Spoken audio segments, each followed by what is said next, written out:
Afternoon everybody.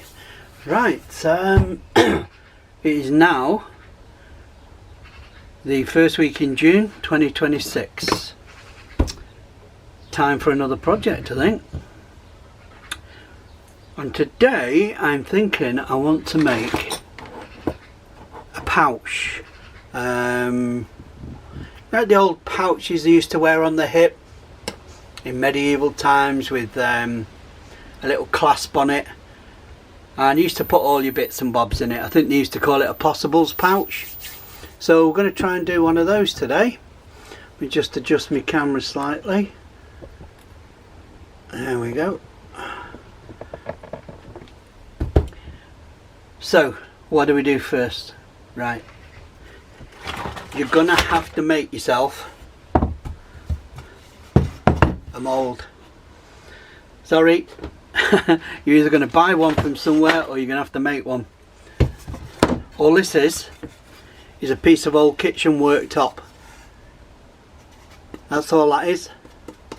So I got myself a chunk of that off a rubbish pile. I found a crappy old square piece of wood about 2 inches thick or 50 mm. I drew the shape that I want. I drew the shape, rounded the corners, cut it out with a jigsaw, and then rounded off the edges. So that's, and then just screwed it on the back of there. Once you've got that, you just need to make the top bit. So you need a piece that will go over there. So again, it's another piece of the scrap piece of the worktop, and I'm doing it upside down this time so that those two sides go together. Doesn't make much of a difference. I don't think so, it does anyway, but just in case, it's a nice smooth two edges. So place your block of wood on there, draw around it, get a drill, push some holes through, get your jigsaw, which is what I used, and cut the shape out, and then just smooth off the edges as best you can. Right, now you need it so that it's not quite, you see how it's rocking a bit? If you have it too tight, you can't get your leather to fold down, because the leather's quite thick as well. So you need a bit of space. Make sure you can kind of do that with it. Okay, and if you try and put your leather on and you can't push it down even with your clamps, then just take that away and make that bigger, and then put like a handle on the top,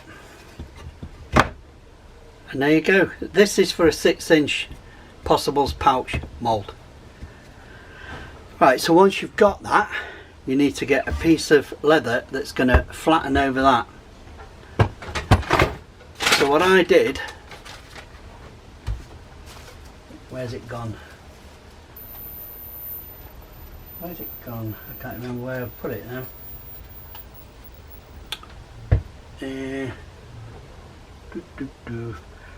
Right, I got a piece of an old piece of newspaper, the full size double page, you know, it bends in half, 2 pages, and I placed it over, because I was thinking to myself, how am I supposed to know how big the leather is to go on it? Well, you just have to faff around with it. So what I did was I got a piece of newspaper, I put one edge just slightly over where I wanted it to go. There's the edge of the wood, but put it slightly over, held it in place, did that, and there, and then I drew a mark with a pen. Did the exact same thing on the other side, fold it down, and then drew a mark on it with a pen on this bit.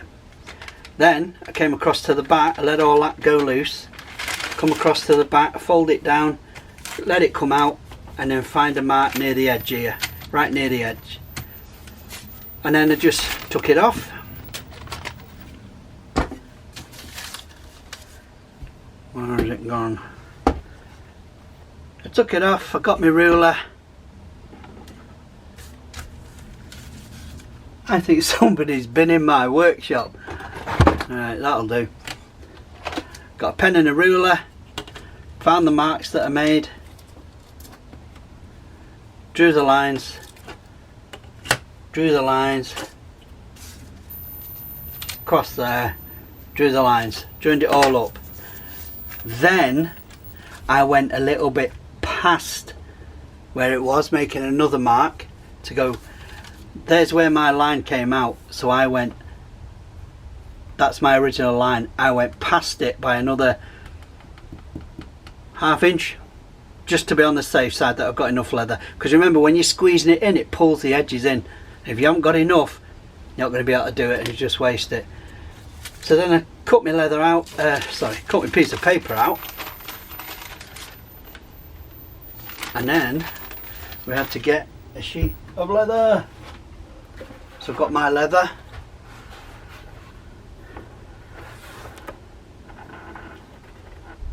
I think it's about 3mm, I think that is. It's nice and pliable anyway. It's strong, it's thick enough for a pouch, but it's nice and pliable as well. Anyway, so I open that up,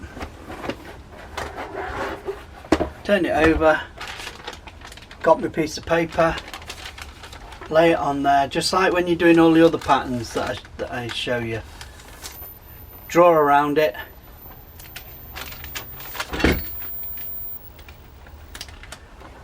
And then you've got it. But I thought to myself, what if I'm going to want to do more of these? You know, a piece of paper's not going to last very long. So I got myself a piece of card.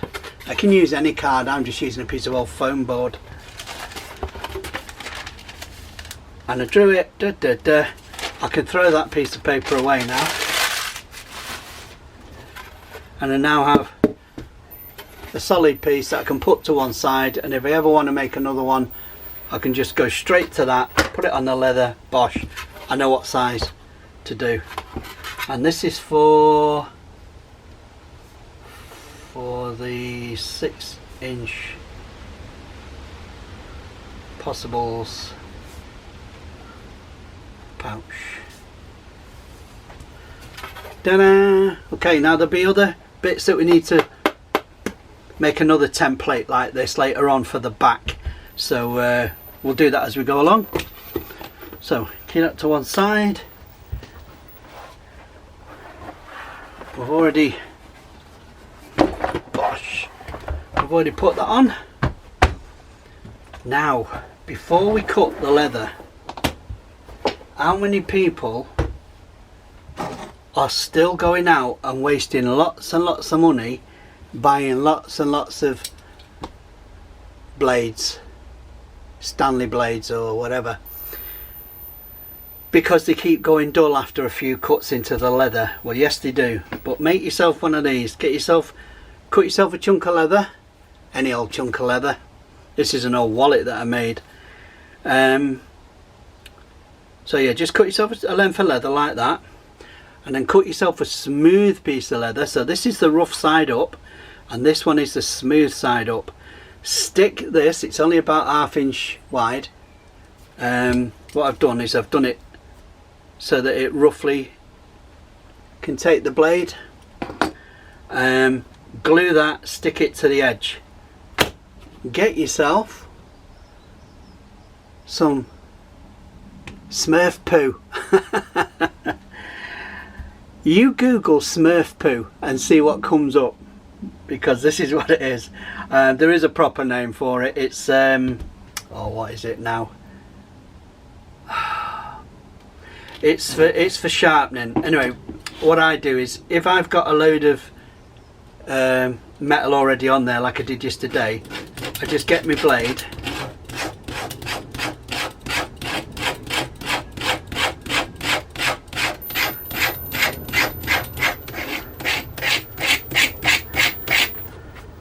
and there we go, it's all cleaned off. Get your Smurf poo, your polishing block, get a good load of it on there like that. Take your old blade that's feeling like it's not cutting very well,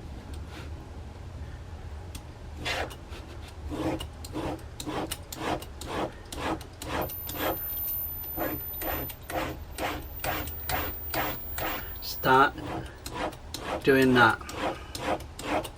Remember, there's a bit of a beveled edge on these, so try and keep it to the bevel, not to the blade, to the bevel.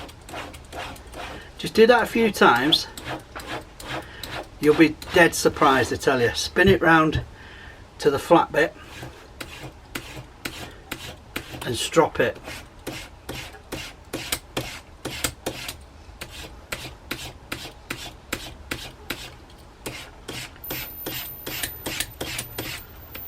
Now try it and you'll be surprised, honestly. I've had this same blade in for about 2 years now. I've got loads of blades, loads of my old blades that I took off. I always kept them because they are sharp enough for other jobs, just not for the leather. So I've now got a tub full of these blades. I don't think I'm going to have to buy a new blade for years to come, probably ever. Like I say, 2 years and still going strong, this one, and I've got the other side of it to use yet. I haven't got to that one. So what do we do next? We take the leather with the pattern drawn on it. Remember, always draw your pattern on the back of the leather. Make sure when you put your leather down, you're not putting it on any water, you're not putting it any paint, any dye or anything. Keep it relatively clean. Take your knife and start cutting it.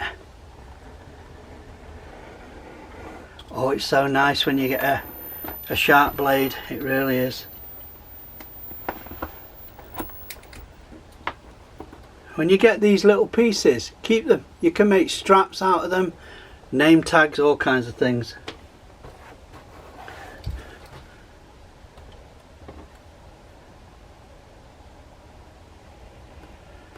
So what you've got to remember when you're making these pouches is that over time you'll get a better idea of how much leather you need to actually put over your mould, but you will always end up wasting some of it, as you'll see when we go through the process.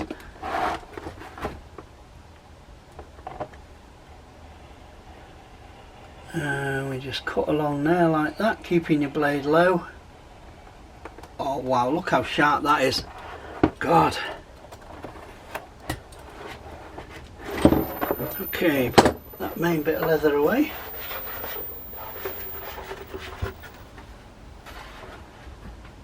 If you're just starting out in leather craft and you're thinking to yourself, oh my god, it's too expensive, I can't do it, it's too expensive. Well, yeah, it is expensive. But what I do is I ask people for leather for my birthday, for Christmas, and I've got myself a nice little supply.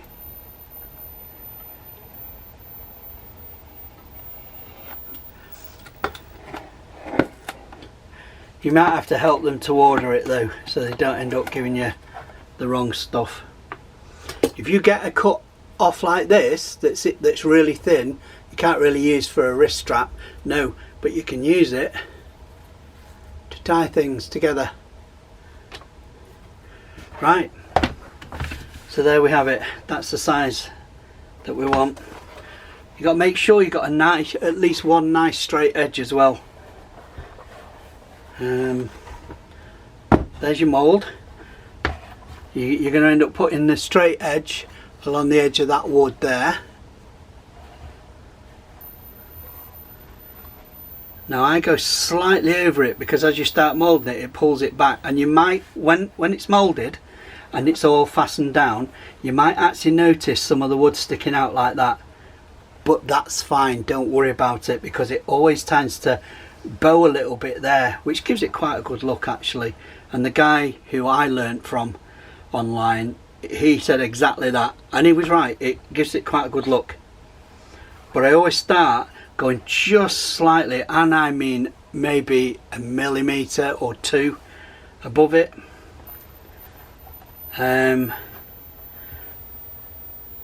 If you can find half that distance, put a mark on it, find half the distance on your block, match them up, and then you've got an equal amount of leather on both sides to work with.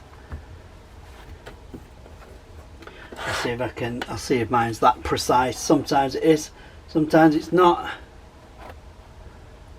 Nah, mine's not that precise, so I'm just going to eyeball it. You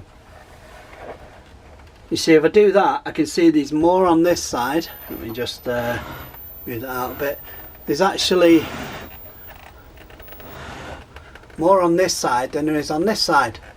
So let it off, pull it over a bit, pull it down. Still a bit more on that side. Lift it up, pull it across, drop it down. There you go, that's not bad.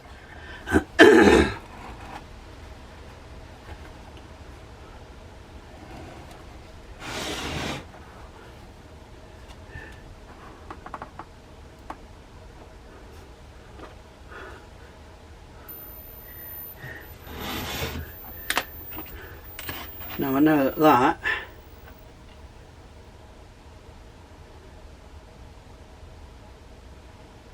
is 6 inches, so I'll find 3, and that's the middle, and then just mark right on the edge of the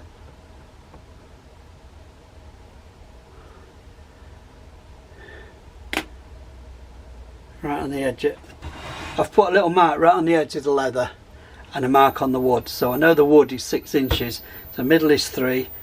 Mark that, and now when I come back to put it on after I've wet it, I just mark it, put it back against there. Now one thing we need to do is tighten that, so I need a screwdriver. No, you always need things, and you haven't got anything. Oh, look what I've got. Screwdriver. Ta-da. More prepared this year than I have been before.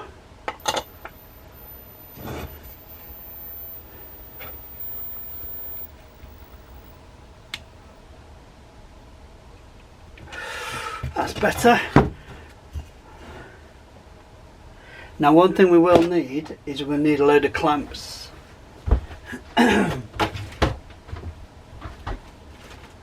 So we'll need 1, 2, we'll need more than that, 3,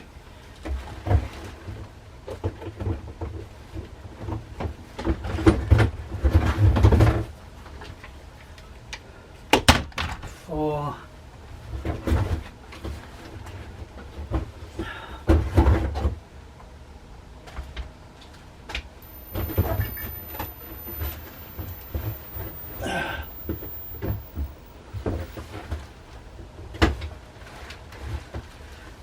5. So I've got 4.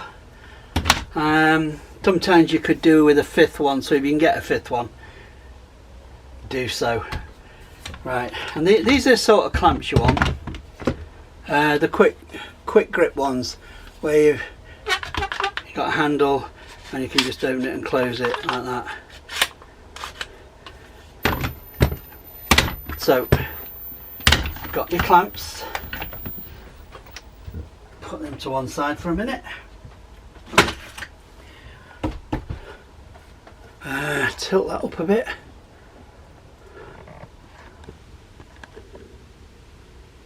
Okay, so we've also got a bowl of water. Take your piece of leather and drop it in the water.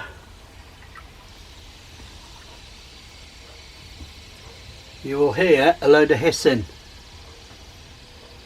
but it only lasts a few minutes, and all it is, it's the water rushing into the leather and pushing all the air out.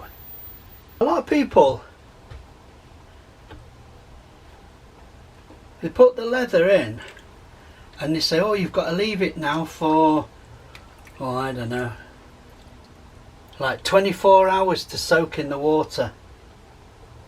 Well, again, the guy I learnt off, he said in all the time he's been doing it, it's hardly worth, it's just wasting time in his opinion. And I got to say, since doing these myself for quite a few years now, for like 12 years now, I find the same thing. I do not see the need to soak that. It's not going to get any more water in. Once the air stops coming out of it, the air bubbles, it's full of water. So I use it, usually go and have a brew, which I'm going to do now. Leave it for about 20 minutes, half an hour. 20 minutes is usually good enough. And then we'll come back and we'll carry on.